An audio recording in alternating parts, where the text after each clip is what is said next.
നമസ്കാരം.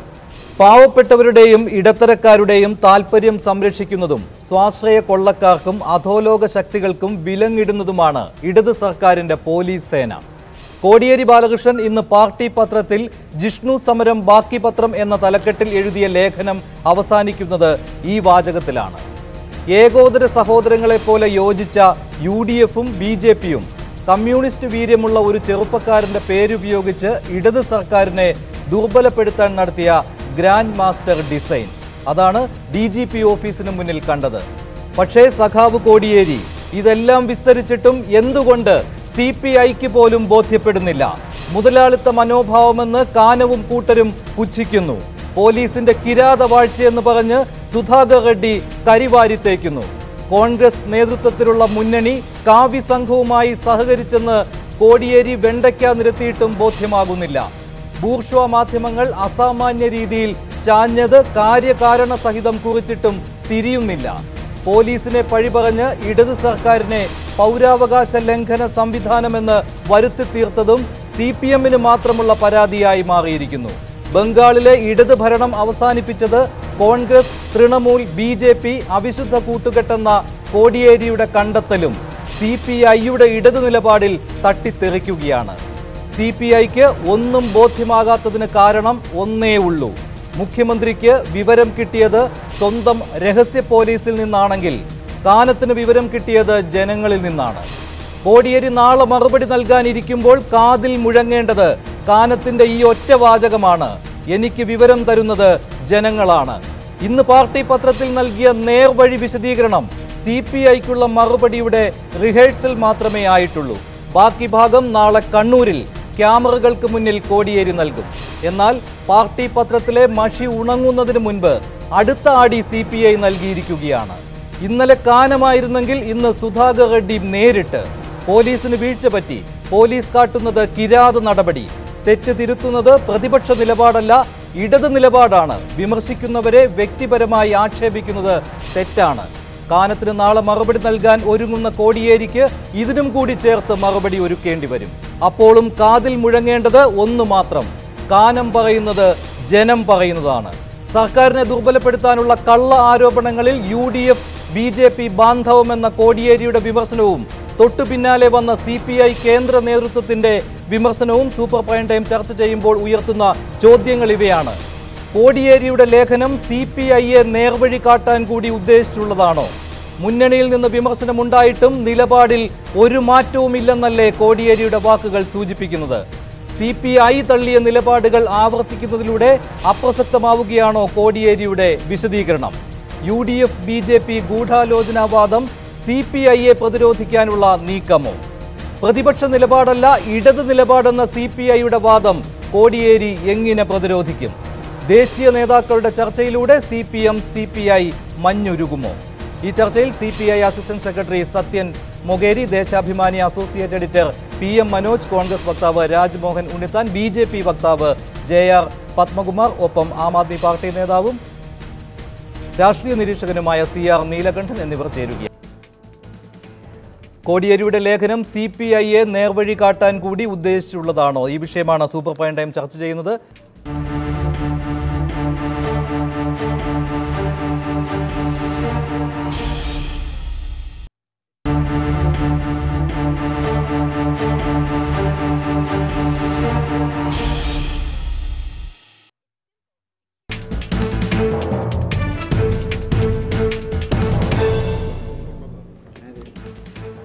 പാർട്ടി പത്രത്തിൽ ഇന്ന് കോടിയേരി ബാലകൃഷ്ണൻ നൽകിയ വിശദീകരണം CPIയെ കൂടി ഉദ്ദേശിച്ചുള്ളതാണോ? Shri Sathyan Mokeri, CPI assistant secretary, ഇന്ന് പാർട്ടി പത്രത്തിൽ കോടിയേരി ബാലകൃഷ്ണൻ ജിഷ്ണു സമരം ബാക്കി പത്രം എന്ന പേരിൽ വിശദമായ ലേഖനം എഴുതിയിട്ടുണ്ട്. ഇതിൽ പറയുന്നത് UDFിൻ്റെയും BJPയുടെയും അവിശുദ്ധമായ കൂട്ടുകെട്ട്, ഏകോദര സഹോദരങ്ങളെ പോലെ അവർ ഒന്നിച്ചു സർക്കാരിനെതിരെ തിരിഞ്ഞു, ഇതാണ് ജിഷ്ണു സമരത്തിന്റെ ബാക്കി പത്രം എന്ന്. ഇക്കാര്യം CPIക്ക് ബോധ്യപ്പെട്ടിട്ടുണ്ടോ?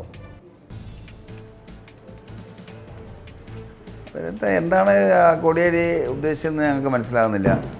അവിടെ അദ്ദേഹത്തിൻ്റെ ലേഖനത്തിലൊരു ഗൂഢാലോചന ഉണ്ടെന്നും പറഞ്ഞിട്ടുണ്ട്. ആ ഗൂഢാലോചന ഉണ്ടെങ്കിലേ ആ ഗൂഢാലോചന എന്താണെന്ന് പുറത്തു കൊണ്ടുവരാൻ ഗവൺമെൻറ്റിന് കഴിയുമല്ലോ. അത് ഗവൺമെൻറ് ചെയ്യണത്.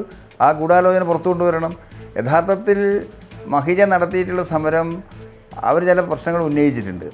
ആ പ്രശ്നങ്ങൾ ഒരു ഗൂഢാലോചനയിലേക്ക് എത്തി അതിൻ്റെ ഫലമാണ് എന്നൊക്കെ പറയുന്നതിനോട് CPI യോജിക്കുന്നില്ല. അവിടെ ഉന്നയിച്ചിട്ടുള്ള പ്രശ്നങ്ങളാണ് പ്രധാനപ്പെട്ടിട്ടുള്ളത്. വളരെ ലളിതമായി പരിഹരിക്കാൻ കഴിയുന്ന വിഷയങ്ങളാണത്. ആ വിഷയങ്ങൾ അതിന് ഗവൺമെൻറ് അതിനെ മുതിരാതെ അത് വലിയ ഒരു സാഹചര്യത്തിലേക്ക് വളർത്തിക്കൊണ്ടുവന്നതാണ് അതിലെ ഏറ്റവും പ്രധാനപ്പെട്ട വിഷയം. DGP ഓഫീസിന് മുമ്പിൽ ആളുകൾ നിവേദനമായിട്ടോ DGPയെ കാണുന്നതിനോ പോകുമ്പോൾ അതിന് സൗകര്യം ചെയ്ത് കൊടുത്താൽ മതിയല്ലോ. അങ്ങനെ സൗകര്യം ചെയ്ത് കൊടുത്തു കഴിഞ്ഞാൽ പ്രശ്നങ്ങൾ പരിഹരിക്കാൻ കഴിയുമായിരുന്നു.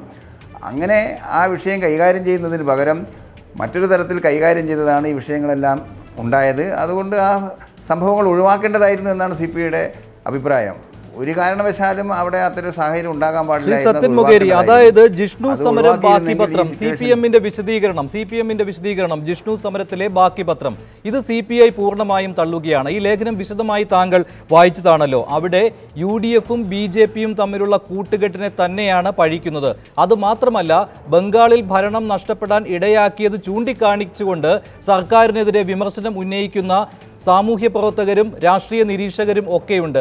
അതും തള്ളിയിരിക്കുകയാണ് കോടിയേരി ബാലകൃഷ്ണൻ. ഇവിടെ ആ കളി നടക്കുകയില്ല എന്ന് അദ്ദേഹം പറയുന്നു. അതും അദ്ദേഹം ചൂണ്ടിക്കാണിക്കുന്നത് ബംഗാളിൽ കോൺഗ്രസും BJPയും തൃണമൂൽ കോൺഗ്രസും ചേർന്ന് നടത്തിയ ആസൂത്രിതമായ നീക്കങ്ങളാണ്. അത് അവിടുത്തെ ഇടത് സർക്കാരിനെതിരെ നടത്തിയ നീക്കങ്ങളായിരുന്നു. അതും ചൂണ്ടിക്കാണിക്കുന്നു.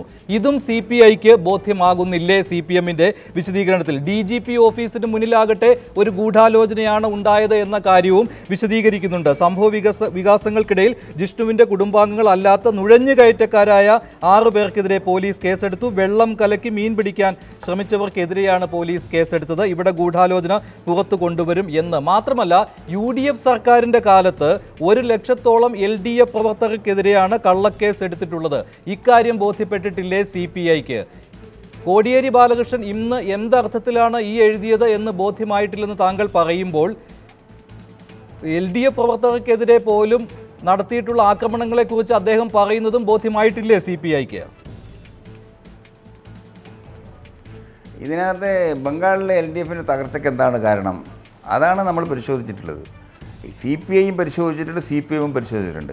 ഇടതുപക്ഷ നയങ്ങളിൽ നിന്നുണ്ടായിട്ടുള്ള വ്യതിയാനമാണ് അവിടെ തകർച്ചയ്ക്ക് കാരണം. നന്ദിഗ്രാമിലായാലും സിന്ദൂരിലായാലും ഉണ്ടായിട്ടുള്ള പ്രശ്നങ്ങൾ, അതുൾപ്പെടെയുള്ള പ്രശ്നങ്ങൾ ലെഫ്റ്റിൻ്റെ പൊതുവായ സമീപനങ്ങളിൽ നിന്ന്, ലെഫ്റ്റ് ഉയർത്തിപ്പിടിക്കേണ്ട പരിപാടികളിൽ നിന്ന്, പ്രോഗ്രാമുകളിൽ നിന്ന് വ്യതിചലിച്ചതിൻ്റെ ഭാഗമായി ജനങ്ങളെ കൈയൊഴിയുകയാണ് ചെയ്തിട്ടുള്ളത്.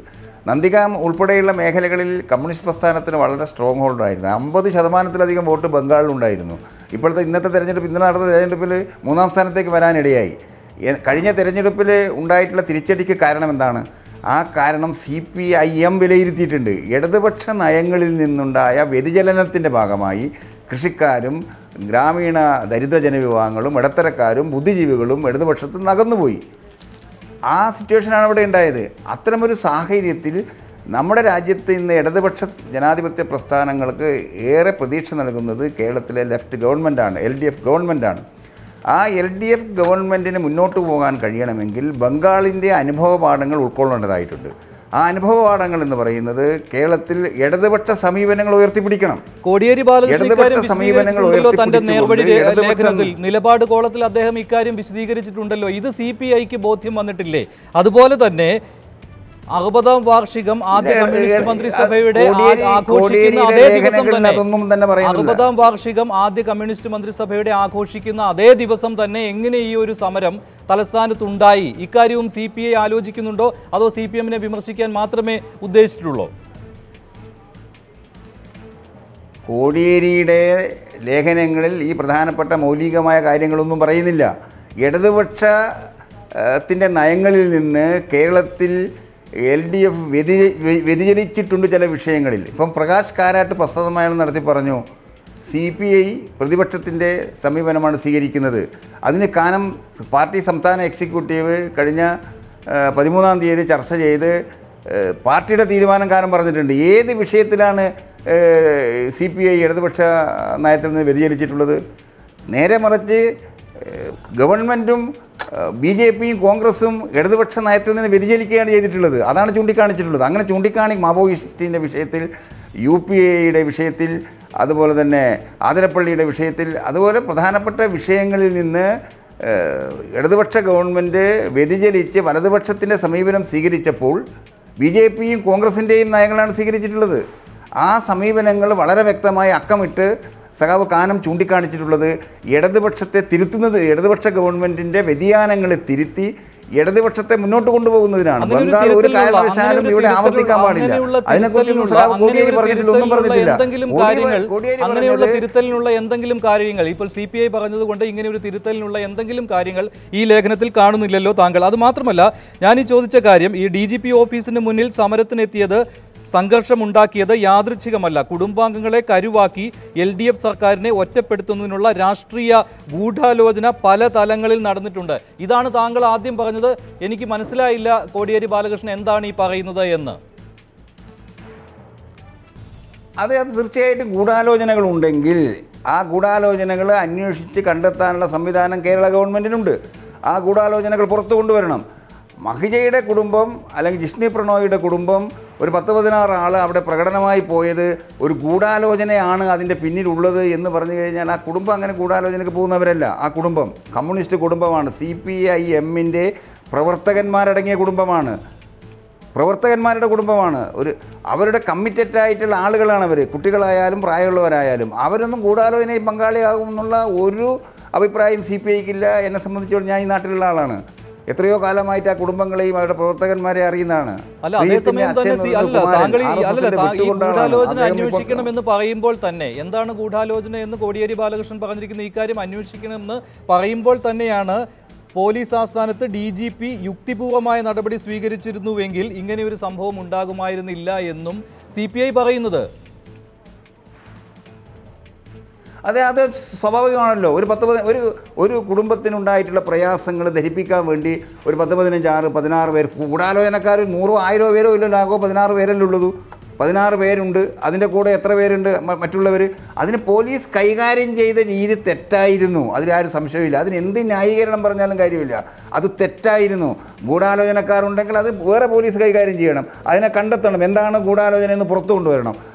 മഹിജയെ കുടുംബത്തെ സംബന്ധിച്ച്, ജിഷ്ണു പ്രണോയിയുടെ കുടുംബത്തെ സംബന്ധിച്ച് അവർ ഗൂഢാലോചനയിൽ പങ്കാളികളാകുന്നവരല്ല. അവർ കമ്മിറ്റഡായി ഇടതുപക്ഷത്തിൻ്റെ കൂടെയുള്ളവരാണ്. CPIM-ൻ്റെ നിരവധി പ്രവർത്തകന്മാരുള്ള കുടുംബങ്ങളാണ്. അത് സ്ത്രീകളാവട്ടെ, വിദ്യാർത്ഥികളാവട്ടെ. താങ്കൾ പറഞ്ഞ കാര്യമാണ്. ഇപ്പോൾ ശ്രീ PM മനോജ് ടെലിഫോൺ ലൈനിൽ ചേരുകയാണ്. ശ്രീ PM മനോജ്, കോടിയേരി ബാലകൃഷ്ണന്റെ ഇന്നത്തെ ലേഖനം, ദേശാഭിമാനി ദിനപത്രത്തിലുള്ള ലേഖനം CPIയെ കൂടി നേർവഴി കാട്ടാൻ ഉദ്ദേശിച്ചുള്ളതാണോ?